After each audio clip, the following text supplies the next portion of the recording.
Today on the table, we have a Smith and Wesson Model 1917. So this is a 6-shot 45 ACP double action. It's a large frame revolver. As you can see here, it's 6-shot. It was used to supplement, because 1917, World War I, it was used to supplement the production of the Colt 1911 for the war. And the U.S. government actually contracted with Colt and Smith and Wesson to make these, because they just couldn't make 1911s fast enough, and 45 ACP was the ammo that everybody was using. So they asked these two manufacturers to say, hey, can you retool your cylinders to fit 45 ACP, so that way when, soldiers are out in the field with this or with a 1911, obviously the rounds would be interchangeable in that regards. So like I said, the U.S. government did contract with these. Now, they became really popular with the civilians after the war. And they were only made from 1917 to 1920. And they only made actually 300,000 or so of them, with it being pretty much equal between 150,000 made by Smith and Wesson and 150,000 made by Colt. So you can see here, we can just kind of go over it real fast. You can see it is a 6-shot right there.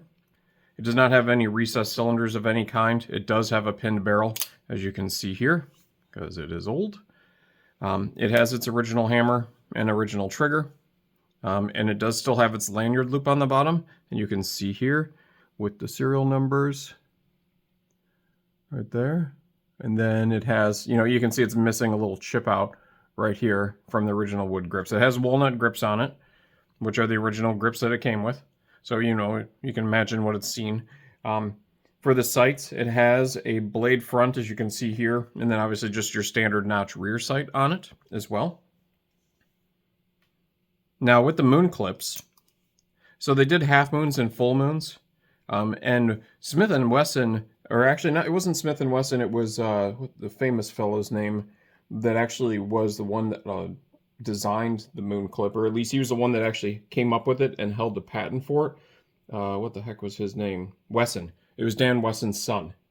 It was Joseph Wesson. That's who it was. So he actually came up with the patent to hold the 45 ACP rounds in here with the moon clips. And again, it's you can do a full moon, which I actually don't have one with me, but you can do a full moon, which holds all 6 rounds, or you can do half moons, so you can put 2 half moons in, and it just holds 3 rounds each. And then obviously made it a lot easier to extract the rounds with the clip in there as well, because the clip had to stay in while you were firing to hold those rounds in, because they didn't have a rim on the cartridge.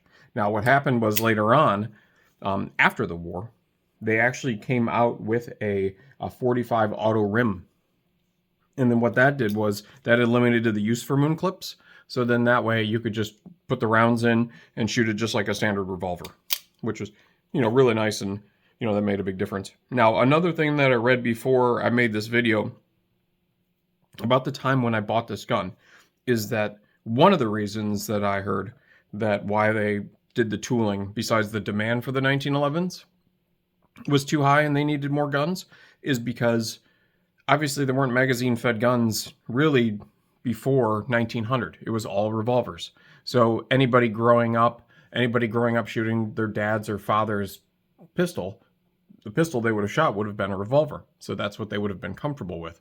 So that, I think what I read and what I believe to be true is that they really made the reason why they machine these and why they reached out to the 2 manufacturers for revolvers is because a lot of those soldiers and a lot of those guys back, and especially during World War I, were actually more comfortable and more familiar with shooting a revolver than they would have been with a magazine-fed gun.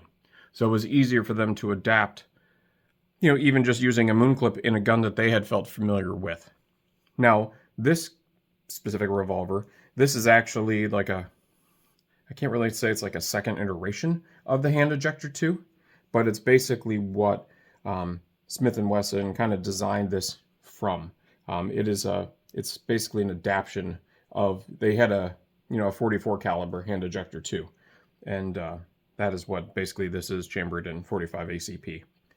It does have a shorter cylinder, and then obviously the lanyard loop on the bottom. But yeah.